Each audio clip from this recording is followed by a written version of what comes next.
ഉൽപ്പലാക്ഷ ആരാണ് അവിടെ കിടന്ന് ബഹളം വെക്കുന്നത്? ഓരോരുത്തരായിട്ട് ചവിട്ടി അകത്തേക്ക് ഗെറ്റൗട്ട് അടിക്കണോ? പൃഥ്വിരാജിനെ പോലത്തെ ഒരാൾ വന്നിട്ടുണ്ട്. പൃഥ്വിരാജിനെ പോലെ. ആരെ പോലെ? പൃഥ്വിരാജ്. എന്റെ ദൈവമേ, ഞാനിതുവരെ നേരിട്ട് കണ്ടിട്ടില്ല പൃഥ്വിരാജിനെ. ഈശ്വര, പൃഥ്വിരാജിനെ പോലിരിക്കുന്ന ആളാ. കേറ്റി വിടാ വൃത്തികെട്ട രാജിനെ ഇങ്ങോട്ട്. ഓ എന്റെ പൊന്നോ.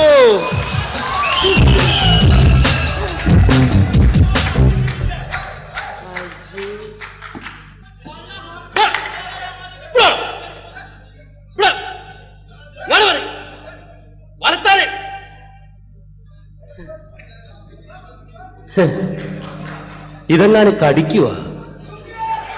എന്തെന്നാടാ മുടി കാണിച്ചു വെച്ചേക്കണത്? സ്ട്രൈറ്റ് ചെയ്തതാ. എന്തെന്ന്? മുടി സ്ട്രൈറ്റ് ചെയ്തതാ. ഞാൻ ഓർത്ത് കറണ്ട് അടിച്ചതായിരിക്കുമെന്ന്. എന്തു കോലവാടോ മൊത്തത്തില്. ഇത് സീജറമോ അല്ല, പിന്നെ ഇതിന്റെ പേരാണ് ചിത്തഭ്രമം. അതൊക്കെ പോട്ടെ, ഇവിടെ എന്തിനുള്ള ഇന്റർവ്യൂ ആണ് നടക്കണമെന്നുള്ള മനസ്സിലായ? 40 ലക്ഷം രൂപയുടെ ഫ്ലാറ്റ് കിട്ടുന്ന ഇന്റർവ്യൂ. അത് തന്നെ മ്യൂസിക് റിയാലിറ്റി ഷോയിലേക്കുള്ള ഇന്റർവ്യൂ. ഈ ഇന്റർവ്യൂ പഠിച്ച് പാസ്സായാൽ നിനക്ക് മ്യൂസിക് റിയാലിറ്റി ഷോയിൽ പോയി പാട്ട് പാടാം. അവിടെ പാട്ട് പാടി നേടിയാൽ 40 ലക്ഷം രൂപയുടെ ഫ്ലാറ്റ് കിട്ടും. അറിയാലോ? അതറിയാം. എന്താണ് നിന്റെ പേര്? സാബു. സാ കഴിഞ്ഞിട്ടുള്ള ബൂ. അത് ശരി. വീട്ടിലെന്ത് വിളിക്കും? വീട്ടിൽ അങ്ങനെ അമ്പ വിളിക്കണേ. അതല്ല ഞാൻ ഉദ്ദേശിച്ചത്. വീട്ടിൽ എത്ര പേരുണ്ട്? വീട്ടിൽ ഒരൊറ്റ പേര് മാത്രമേ ഉള്ളൂ, സാബു. അയ്യോ അയ്യോ. എടാ വീട്ടിൽ എത്ര മെമ്പർമാരുണ്ട്? മെമ്പർമാരായിട്ട് ആരുമില്ല, ഒക്കെ വോട്ടർമാരല്ലേ. അയ്യോ. എടാ വീട്ടിൽ എത്ര അംഗങ്ങളുണ്ട്? അങ്ങനെ പറ. ഒരാളേ ഉള്ളൂ? 1 ഡസൻ. അത് ശരി. അച്ഛൻ എന്താണ് ജോലി? അച്ഛന് റബ്ബർ വികസന കോർപ്പറേഷനിലാണ് ജോലി. റബ്ബർ വികസന കോർപ്പറേഷൻ? അതൊട്ട് കോർപ്പറേഷൻ അതറിയാൻ പാടില്ലേ? ഇല്ല. ഈ അമ്പലപ്പറമ്പിൽ പള്ളിപ്പറമ്പിലൊക്കെ പോയിട്ട് റബ്ബർ ഇങ്ങനെ വികസിപ്പിക്കും. എന്നിട്ട് നൂലിട്ട് കെട്ടും കൊടുക്കും 2 രൂപ വാങ്ങും. വീണ്ടും വികസിപ്പിക്കും, നൂലിട്ട് കെട്ടും കൊടുക്കും 2 രൂപ വാങ്ങും. ഇത് തന്നെ പരിപാടി. ബലൂൺ കച്ചവടം. അതിനാണ് റബ്ബർ വികസന കോർപ്പറേഷൻ. ഞാൻ സ്റ്റാൻഡേർഡ് ആയിട്ട് വന്നുകൊണ്ട് അങ്ങനെ പറഞ്ഞു. Excuse me. ഹലോ പാപ്പാട്ടി, വെക്കണ നിന്നെ പറയല്ല വിളിക്കുന്നത്. ചവിട്ടിന്റെ എല്ലാം വിളിക്കും. വെക്കണ പോൽ ആരാടോ? അച്ഛനാണ് നീ. അത് ശരി. റബ്ബർ വികസന കോർപ്പറേഷൻ. അതെ. അപ്പൊ നിന്നോട് അമ്പലപ്പുറവുമായി ബന്ധപ്പെട്ട ചോദ്യം ഞാൻ ചോദിക്കാം. നമ്മൾ ഈ സാധാരണ ഉത്സവപ്പറമ്പിൽ കാണപ്പെടുന്ന ഒരു കാഴ്ചയാണ് ആന. ഏത് ഉത്സവപ്പറമ്പിൽ ചെന്നാലും ആനയെ കാണാം. ഈ ഉത്സവപ്പറമ്പിൽ നിൽക്കുന്ന ആനയുടെ കണ്ണിൽ നിന്നും എന്തുകൊണ്ടാണ് കണ്ണുനീരിങ്ങനെ ഒഴുകുന്നത്? അതറിയാൻ പാടില്ലേ? ഇല്ല. എന്റെ പൊന്നു സാറേ, അമ്പലപ്പറമ്പിലും പള്ളിപ്പറമ്പിലും ഒക്കെ എന്തോരെ കിളികിളി പോലത്തെ സുന്ദരിമാരായ പെൺപിള്ളേരെ വന്ന് നിക്കണേ.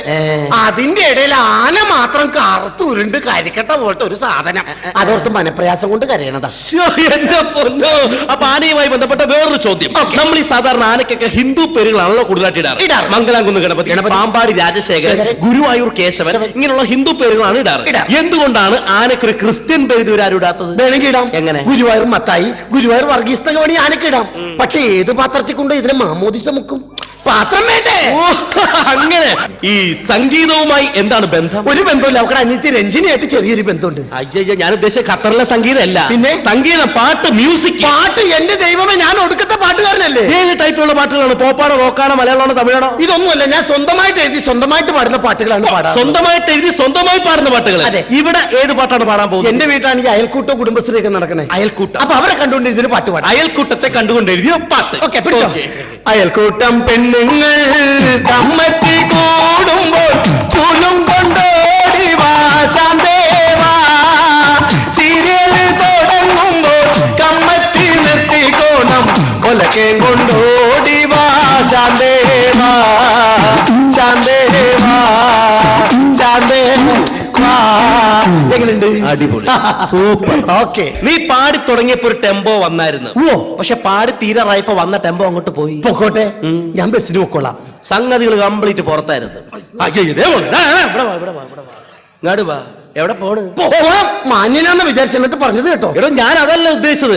ഈ സംഗീതത്തിന്റെ മദനി, ആ മദനിയില്ലേ, ആ മദനി വന്നില്ല. മദനി വരൂല്ല. പുള്ളീനെ പരിപാടിക്ക് വിളിച്ചിട്ടില്ലല്ലോ. നിന്നോട് കുറച്ച് ജനറൽ നോളജ് ചോദ്യങ്ങളൊക്കെ എന്നോട് ചോദിക്കാം. നമുക്ക് ആ ലോഡ്ജ് താമസിക്കാനുള്ള കപ്പാസിറ്റി ഒന്നും ഇല്ലാട്ടാ. യാത് lodge? General lodge. General lodge അല്ല, ജനറൽ നോളജ്, പൊതുവിജ്ഞാനപരമായ ചോദ്യങ്ങൾ. ഒന്നാമത്തെ ക്വസ്റ്റ്യൻ. നമ്മുടെ ഈ ഭൂമിയിലേക്ക് ആദ്യമായിട്ടൊരു കുട്ടി ജനിച്ചു വീഴുമ്പോൾ എന്തുകൊണ്ടാണ് ആദ്യം അമ്മേ എന്ന് വിളിച്ച് കരയുന്നത്? അതിന്റെ അച്ഛനാരാന്നറിയാൻ പാടില്ലാത്തോണ്ട്. സമ്മതിക്കണം. ഇല്ലെങ്കിൽ ഞാൻ സമ്മതിക്കൂല. അതാണ് അടുത്ത ചോദ്യം. താനിങ്ങനെ ഒറ്റയ്ക്ക് നടന്നൊരു കാട്ടിലേക്ക് പോകുന്നു. കാട്ടിൽ പോകുന്നു. പെട്ടെന്ന് തന്റെ മുമ്പിലേക്ക് ഒരു സിംഹം ചാടി വീഴുന്നു. ചാടി വീഴുന്നു. അപ്പോൾ താൻ എന്ത് ചെയ്യും? അപ്പോൾ നമ്മൾ ഒന്നും ചെയ്യണ്ട, എല്ലാം സിംഹം വന്ന് ചെയ്തിട്ട് പൊക്കോളും. വെറുതെ നിന്നോർത്താ മതി. എന്റെ പൊന്നോ. അടുത്തത് വ്യത്യാസം പറയുക. പറയാം. നമ്മൾ സാധാരണ കഴിക്കാറുള്ള ആഹാര പദാർത്ഥങ്ങളാണ് സാമ്പാറും രസവും. സാമ്പാറും രസവും. ഈ സാമ്പാറും രസവും തമ്മിലുള്ള പ്രധാന വ്യത്യാസം എന്താണ്? പറയട്ടെ. പറ. സാമ്പാർ കഴിച്ചാൽ നല്ല രസം കിട്ടും, പക്ഷെ രസം കഴിച്ച ഒരൊറ്റ സാമ്പാർ പോലും കിട്ടൂല. ഓക്കെ, അടുത്ത വ്യത്യാസം പറയുക. പറയാം. ചപ്പാത്തിയും ചിക്കൻ ഗുനിയായും തമ്മിലുള്ള വ്യത്യാസം പറയുക. പറയട്ടെ. പറ. ചിക്കൻ ഗുനിയ കൊതുക് പരത്തുന്നു, ചപ്പാത്തി നമ്മൾ തന്നെ പരത്തണം. മിടുക്കൻ. അടുത്തത് ക്രിക്കറ്റുമായി ബന്ധപ്പെട്ടൊരു ചോദ്യം. എന്റെ ദൈവമേ, എനിക്ക് എന്നാ ഇഷ്ടമുള്ള കളിയാണെന്ന് അറിയാമോ? ക്രിക്കറ്റാ? പിന്നെ എങ്ങനെ? ഇന്നലെ കൂടി ഞാൻ 3 ഗോൾ അടിച്ച്.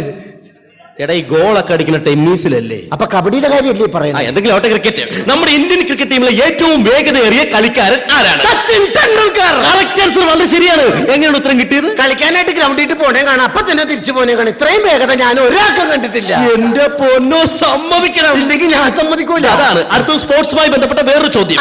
ഒരിക്കൽ ഒരു വേൾഡ് കപ്പിൽ നമ്മുടെ ഫുട്ബോളിൽ വിജയം നേടിയപ്പോൾ അന്നത്തെ ഫുട്ബോൾ താരം മറഡോണ സ്വന്തം ജേഴ്സി, അതായത് സ്വന്തം ഉടുപ്പിങ്ങനെ ഊരിയിട്ട് ആകാശത്തിലിട്ട് വട്ടം കറക്കി വിജയം ആഘോഷിച്ചു. ജയിച്ചപ്പോൾ ഉടുപ്പിങ്ങനെ ഊരിട്ട് അതുപോലെ തന്നെ അടുത്ത കാലത്ത് 2020 വേൾഡ് കപ്പിൽ നമ്മുടെ ഇന്ത്യൻ ടീം വിജയിച്ചപ്പോൾ ഇന്ത്യൻ ക്രിക്കറ്റ് താരം ധോണി സ്വന്തം ജേഴ്സി ഇതുപോലെ ഇങ്ങനെ ഊരിയിട്ട് ആകാശത്തിലിട്ട് വട്ടം കറക്കി വിജയം ആഘോഷിച്ചു. ഇതുപോലെ ഏതെങ്കിലും സ്പോർട്സ് താരം വിജയിക്കണം എന്നതിന് എനിക്ക് ആഗ്രഹമുണ്ടോ? ആഗ്രഹം ഉണ്ടോന്നോ? പറയട്ടെ. എന്റെ ദൈവമേ, ആ വിംബിൾട്ടൺ എന്നാണാവോ സാനിയ മിർസ ഒന്ന് ജയിക്കുന്നത്? പുതിയ നിസ്സാരമല്ലല്ല. ഇങ്ങോട്ട് വാ. അടുത്തത് PT ഉഷയുമായി ബന്ധപ്പെട്ടൊരു ചോദ്യം. ഈ PT ഉഷ എന്ന കളിക്കാരിക്ക് ഏത് കളിയിലാണ് സ്വർണം കിട്ടിയത്? തുമ്പിതുള്ളല. കബഡിയാ? PT ഉഷ. എടാ, ഒരു ക്ലൂ അങ്ങോട്ട് തരാം. ക്ലൂ പറഞ്ഞാൽ ഞാൻ ഇപ്പൊ പറയുമല്ലോ. നമ്മൾ കുറച്ചുപേര് ചേർത്ത് ഇങ്ങനെ ചീട്ട് കളിച്ചുകൊണ്ടിരിക്കും. ഈ ചീട്ട് കളിക്കുന്ന സമയത്ത് അങ്ങോട്ട് കുറെ പോലീസുകാർ വരുന്നു. ഈ പോലീസുകാരെ കാണുമ്പോ ചീട്ട് കളിക്കുന്ന നമ്മൾ എന്ത് ചെയ്യും? ഓടും. ഓട്ടം. അപ്പൊ ഏത് കളിയിലാണ് PT ഉഷയ്ക്ക് സ്വർണം കിട്ടിയത്? ചീട്ടുകളി. അറിയാം, അതുകൊണ്ടാണ് ചോദിച്ചത്. ഇതാണ് പറയണത്. മനസ്സിൽ ഭയഭക്തി ബഹുമാന ചിന്ത എന്തെങ്കിലും ഇങ്ങനെയുള്ള കാര്യങ്ങൾ പറയാൻ പറ്റത്തുള്ളൂ. എന്റെ പൊന്ന് സാറ്, നല്ല ഭയഭക്തി ബഹുമാന ചിന്ത. ഞാൻ ഇങ്ങോട്ട് പോകുന്നപ്പോ ശബരിമല ശാസ്താവിനെ പ്രാർത്ഥിച്ചിട്ട് എടാ, ഇതുപോലെ പ്രാർത്ഥിച്ചാ പോരാ. സന്നിധാനത്തിനെ പോലെ അസലായിട്ട് ശരണം വിളിക്കാൻ പഠിക്കണം. ഞാൻ വിളിക്കാം. ശരണം വിളിച്ചാൽ മാത്രമേ ഇതുപോലെ ശാസ്താവ് കേൾക്കുള്ളൂ. ഞാൻ വിളിക്കാം. എടാ, കേരളക്കരയിൽ ശരണം വിളിക്കുന്ന ഉസ്താദാണ് ഞാൻ. അതിന് ഉസ്താദാണ് ഞാൻ. ഓക്കെ. ഞാൻ ശരണം വിളിക്കും, ഏറ്റു വിളിച്ചോളൂ. സ്വാമിയേ അയ്യപ്പോ സ്വാമിയേ കെട്ടും കെട്ടി ശബരിമലയ്ക്ക് ആരെ കാണാൻ? സ്വാമിയെ കണ്ടാൽ മോക്ഷം കിട്ടിയാൽ പോക്കും നിർത്തും. എന്തെന്ന് പോക്കും നിർത്തുന്നു? എന്തിന്? അല്ല, സ്വാമി ഒരു ഉപകാരം ചെയ്ത പിന്നെ ബുദ്ധിമുട്ടിക്കാൻ പാടില്ല. ഇതാണ് പറയണത്. നീ ഇവിടെയെങ്കിലും ജനിക്കേണ്ടവനല്ല, പിന്നെ ജനിക്കേണ്ടവനേ അല്ല. ഇത് പറയുമ്പോ എന്താ സാറിന് ഒരു വിഷമം? മനസ്സിലായി? എടോ, എങ്ങനെ വിഷമിക്കാണ്ടിരിക്കും? എന്റെ കല്യാണം കഴിഞ്ഞിട്ട് 5 കൊല്ലമായി. ഇതുവരെ എനിക്കൊരു കുഞ്ഞിക്കാല് കാണാനുള്ള ഭാഗ്യം ഉണ്ടായിട്ടില്ല. കുട്ടികളില്ല. ഈ കഴിഞ്ഞിടൻ എന്റെ ഭാര്യ ഒന്ന് ഗർഭിണിയായിരുന്നു. അവിടെ ഉണ്ടായ പ്രശ്നം എന്താ? എന്റെ ഭാര്യയുടെ വയറ്റിൽ കിടക്കണ കുട്ടി സ്ഥാനം തെറ്റി കിടക്കണം പറഞ്ഞ് ആകപ്പാട് ടെൻഷൻ കഷ്ടപ്പാടുമല്ലേ? അത്രയല്ലേ ഉള്ളൂ. ഇതുപോലെ എന്റെ രണ്ടാമത്തെ കുട്ടി ഉണ്ടായപ്പോ സ്ഥാനം തെറ്റിന്ന് പറഞ്ഞ് എന്ത് പ്രശ്നമായിരുന്നു? എന്നെ തല്ലി ചമ്മന്തിയാക്കി പോലീസ് സ്റ്റേഷനിൽ കയറ്റി. കുട്ടി സ്ഥാനം തെറ്റി കിടക്കാന്ന് പറഞ്ഞാൽ സ്വാഭാവികമായിട്ട് സംഭവിക്കുന്നത്. അത് തല്ലന്റെ കാര്യം എന്നെ തല്ലി സാറേ. കുട്ടിയല്ലേ, പ്രസവം അല്ലേ, സ്ഥാനം അല്ലേ, ചിലപ്പോ തെറ്റും. അത് തല്ലന്റെ കേസ് എന്താണ്? എന്നെ തല്ലിയില്ലേ? ഞാൻ അറിയാൻ മേലഞ്ഞിട്ട് ചോദിക്കണം. ഈ കുട്ടി സ്ഥാനം തെറ്റിക്കിടന്ന് പറഞ്ഞില്ല. ഇടത്തോട്ടാണോ വലത്തോട്ടാണോ സ്ഥാനം തെറ്റിക്കിടന്നത്? ഇടത്തോട്ടും വലത്തോട്ടും ഒന്നല്ല സ്ഥാനം തെറ്റിക്കിടന്നത്. പിന്നെ എന്റെ ഭാര്യയുടെ വയറ്റിൽ കിടക്കേണ്ട കുട്ടി സ്ഥാനം തെറ്റി വേലക്കാരിയുടെ വയറ്റിൽ കിടന്ന് അതിന്റെ ഒരു ചെറിയ പ്രോബ്ലം വന്നപ്പോ